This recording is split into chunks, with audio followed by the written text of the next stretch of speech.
What's up, everyone? It is your boy Slick Pits, and today I told you guys I would make a really cool little video on helmets, some gear, stuff like that, some of the stuff that I ride with. I'm a helmet fanatic. I've got a handful of them, so I figured I would show you a couple different variations of helmets that I own, that I rode with for years, that I trust my life with, and I'll get into that in a little bit. Going from the very bottom, the bare basic nothing, all the way up. We're going to start with the skid lid, the old school skid lid. I've had this thing for quite a few years.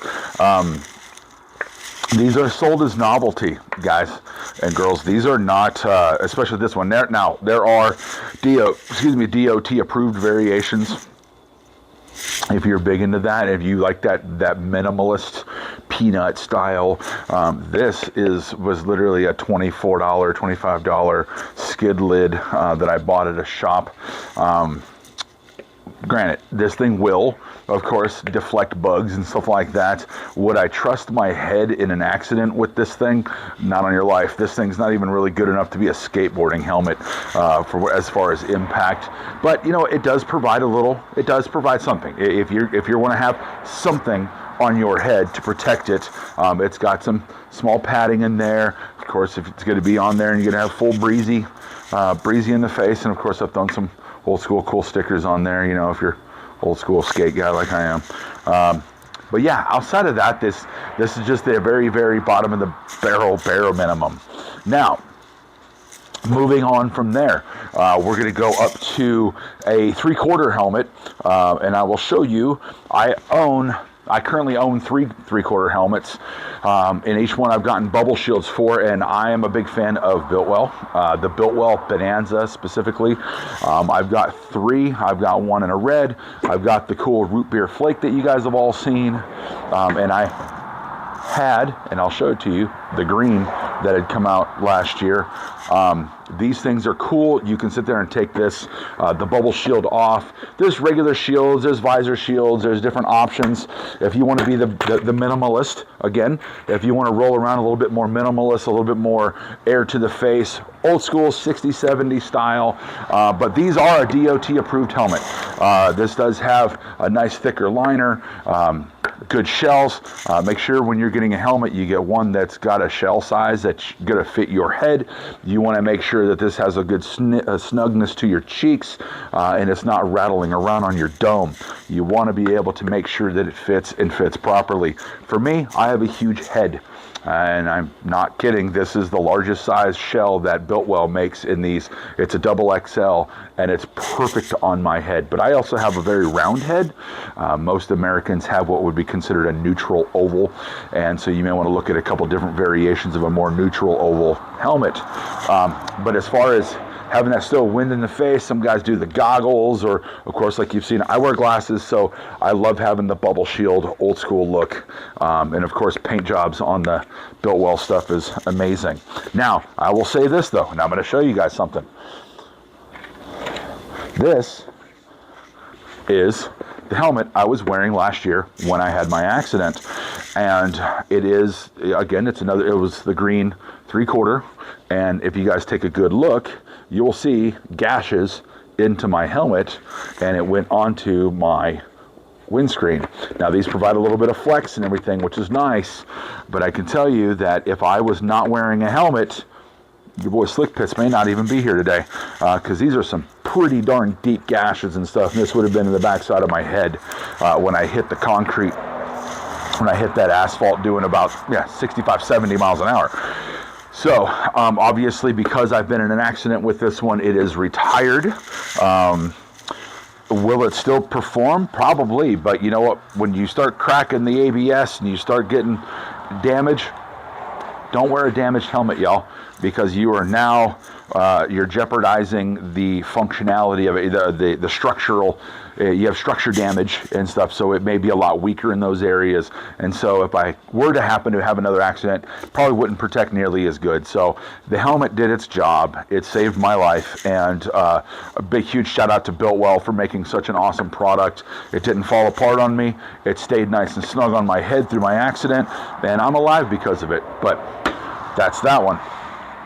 Now, if you want, you can go step up to, well, my other two helmets I'm going to show you are similar but different in a way.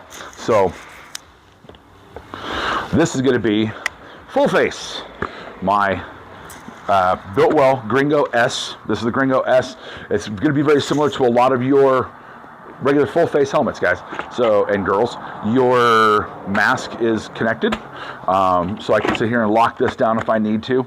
I do have, you guys notice I do have a comm system on here. This is a very cheap comm system. I'm not even a fan. This was an Amazon special comm system. It's dreadful. It can hardly hear the thing when you're above like 35 miles an hour. I paid $40 for it. I needed it at the time. It's been junk, so I really hardly ever use it. But yeah, you can see my little, yeah. So full face though, you're gonna have a solid chin bar across the front. This style of helmet, this specific helmet doesn't have any venting on it whatsoever. However, on this helmet, they also don't seal. There's not a seal on here, so if it's actually pouring rain, I'm gonna get rain inside of it. Not as fun, but I do keep the bubble shield on here, and for again, I have a round head. This is the largest that they make in the Biltwells, the Gringo S's. They are DOT and ECE approved and rated. Phenomenal helmet. I love the aerodynamics of this helmet. I can sit here and ride a motorcycle that doesn't have any fairing on the front, no windshield, and I don't get a lot of head bobble because of the overall aerodynamics, and it's not that loud of a helmet either. But there are pockets that are already set up inside, so if I wanted to do another comm system or even this comm system, the speakers are recessed in, so they're not sitting there pushing against your ears. So that's full face, guys. That's a typical full face helmet.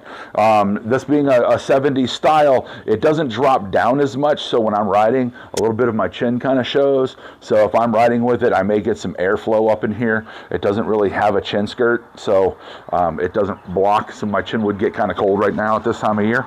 But yeah, huge fan of the full faces. Keeping it in white, your head's not getting nearly as hot in the summertime. Now I'm going to step on up one last helmet, and this is pretty much my go-to all-around helmet. And I bought this when they released them in 2023. This is an anniversary edition Harley Davidson. Drawing a blank right off the bat who the company was that was making these, but I have a huge head, 5X. Modular helmet though. This is a modular, so shape-wise, this is going to be like the vast majority of your full face helmets. Like I said, it drops down a lot more. There's more of a chin, a little bit more chin coverage down at the bottom. It's got a little bit of a chin skirt. But being modular, of course, I can open this up. Now, I'm not going to ride down the highway like this, but if I'm at a stoplight, it's super hot. I got to stop and talk to somebody real quick. I can pop that up. Also, it's got the built-in, this has a built-in drop-down visor, which is really nice for a guy with glasses. Super comfortable. It's got chin vent. It's got a chimney vent. It's got the rear vent, so it stays nice and cool for me. Very nice. They are DOT rated. They're not a Snell rated. Of course, if to my knowledge, you cannot do a Snell rating or one of those super high ratings with a modular. It's always because of like the drop testing and stuff. What's the possibilities of this opening and whatever. So many people have gone to the modular helmets. They are just extremely versatile. I like this helmet because I can sit here and drive and ride in any and all occasions.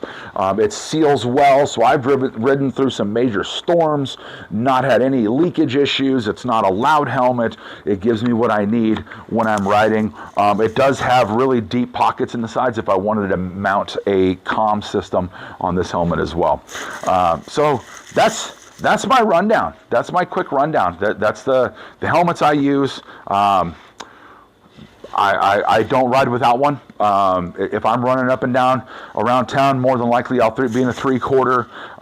But 9 times out of 10 nowadays, I'm running the full-faced because it's just like I said, I don't know where I'm going to be, and I'd rather have a full face in case I get caught in the rain or it may be too hot, and I want to be able to open up some vents. But I'm your boy Slick Pitts. I greatly appreciate each and every one of you guys. Make sure to hit that like button, subscribe on all my channels and all that fun stuff. Love you guys. Stay safe out there. I'm your boy Slick Pitts, and I'm out.